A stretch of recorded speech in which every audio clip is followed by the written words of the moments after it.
Our first recipient, I rang him last year. Actually, we were going to present this award to him last year, but when I rang him, he was actually coaching in Bali. So we held it over until this year, and of course, our first life member played for North from 1993 to 1997. He was a member of the 1996 Premiership side. He then coached our great footy club from 2003 to 2009. And it's certainly one of the reasons that the club remains here in North Melbourne. Would you please welcome to the stage Dean Laidley.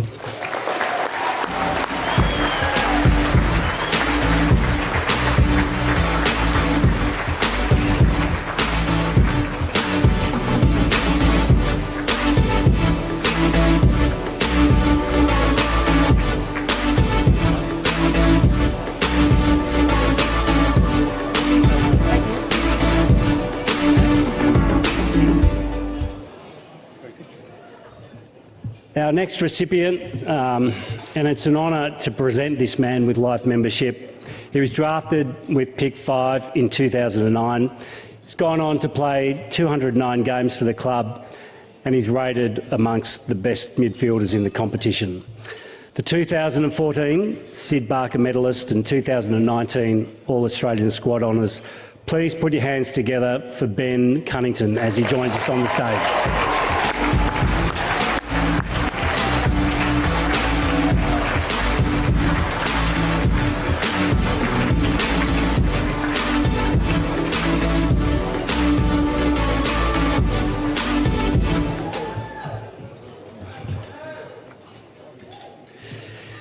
Our next life member has been a loyal contributor to the club since being drafted in 2009 with pick number 37.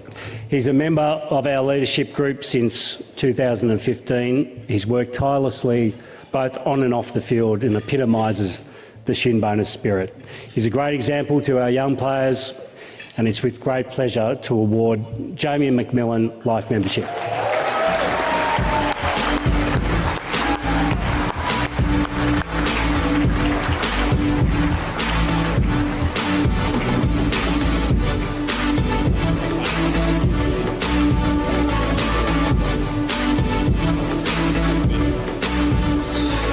Thanks, Ben. Dean, we'll start with you. How are you going? Hey, not too bad, thanks. That's good. Who's your mate? That's my grandson, Jed. Now, I needed to ask that on behalf of everyone, because everyone's sitting in the room thinking, has he gone round again, is he? Or what's the guy there? So, I haven't got a wife, yeah. It is 2019, Dean. It doesn't really matter.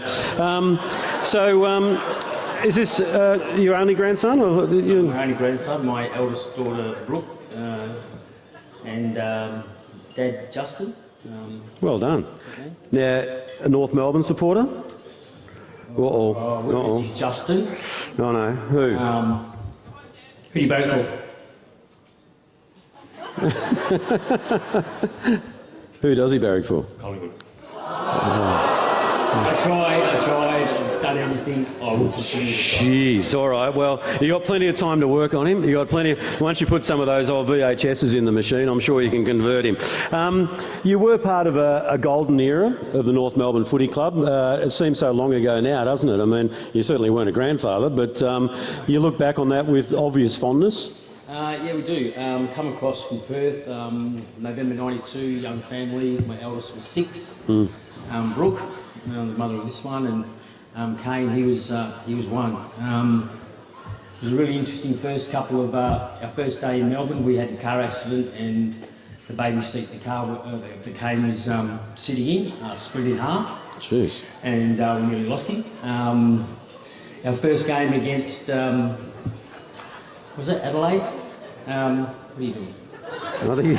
Against Adelaide, that was my only game coached by Shimmer, and that was the end of that. And then we got Dennis Pagan. Oh boy.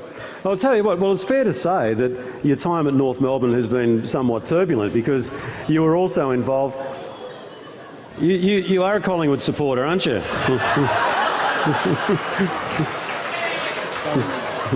Because you're also there right in the thick of the whole keep North at North.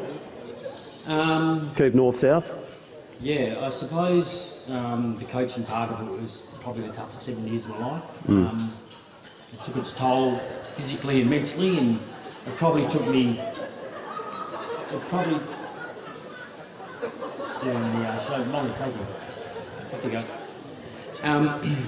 You've just been dragged. Yeah, just going back to that that period of time, it was very tough. And I appreciated the effort that everyone at the footy club put in, particularly the players. We didn't have much money, we didn't have much resources, and there was some of our staff, and I'll actually name them: Johnny Lamont, John Siegel, who else? Greg Hutchison, working 6-7 days a week for 3 days' pay. That's what it was like. But I suppose I can look back on it now and think I drive past Arden Street probably 4 or 5 times a week, and the club's still there. You know, and I think I just saw Brady. Where is he? Down here. I think we should be pretty proud of the football club of what those boys did during that period of time, because it was very tough. Half of the club wanted to go up and half wanted to stay. So whoever I spoke to, the other mob cracked the shits. So it was very, very difficult on myself and the family, and particularly the players. So having said that, probably 2007 and 2008 were our most enjoyable years when that pressure was going on, because we just decided to play and coach the best we could. And they ended up being reasonable years, and I think that had a bit to do with keeping the club where it is. Well, what do you reckon about these two young fellas sitting next to you?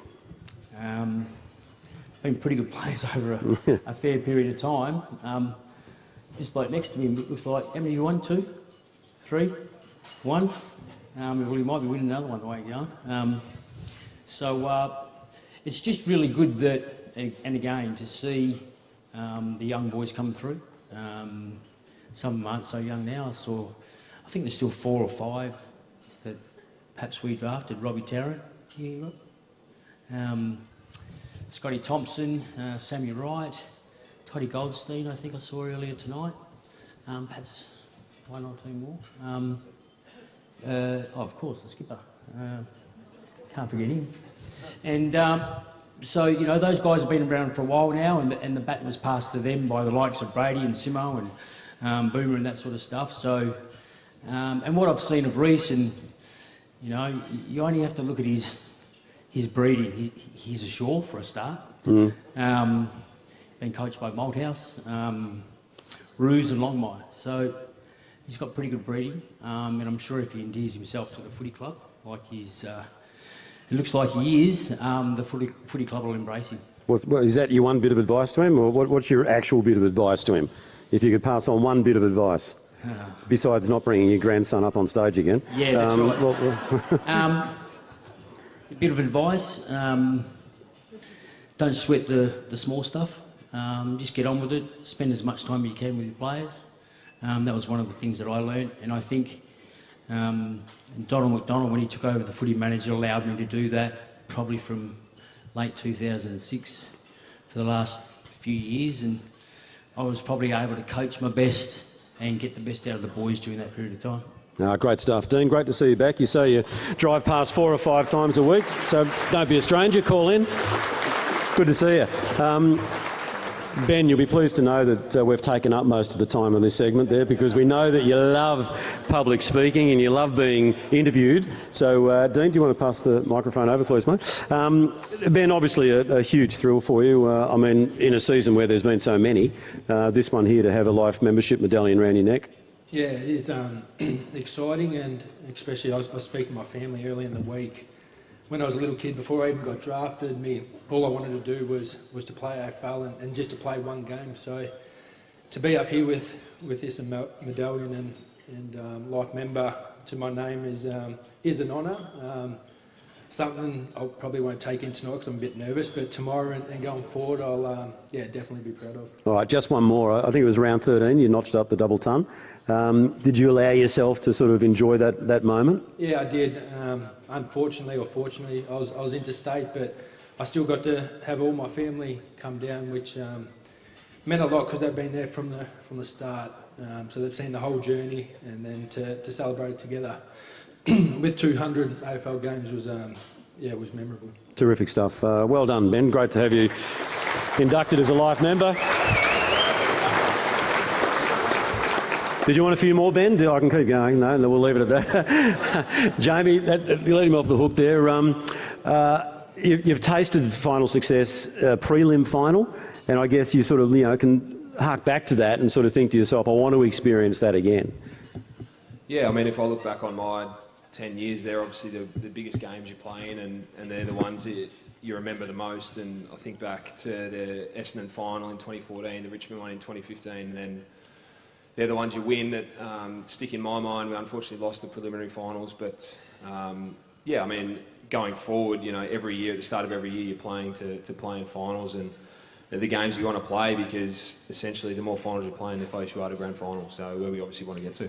And what does North Melbourne mean to you? I mean, we heard Dean talk about the really hard times, and we've heard it, from previous speakers before about, demountables and what have you as change rooms and office space. What does it mean? Is it that resilience, that bond that keeps you together and keeps the club as one? Yeah, it is, and I think for me, it's I've obviously got my family who are here tonight, but it certainly is. People always say it's a second family, and you spend so much time there with guys and you go through so many ups and downs, and to be honest, it's not even just the players, it's the staff members too who put so much time and effort into helping us perform, and I think it's also the club gives you so many opportunities. I was actually playing a bit of golf the other day with Nathan Robat, and he's finished up with us this year, but he's just so thankful for what the club gave him in such a short period of time. So he had 3-4 years and I've had 10, so I've been able to get a whole lot out of this football club, and that's why players often say they owe so much to the footy club, so it really is my second family. And do you reckon you might go down the same path as Dean one day and maybe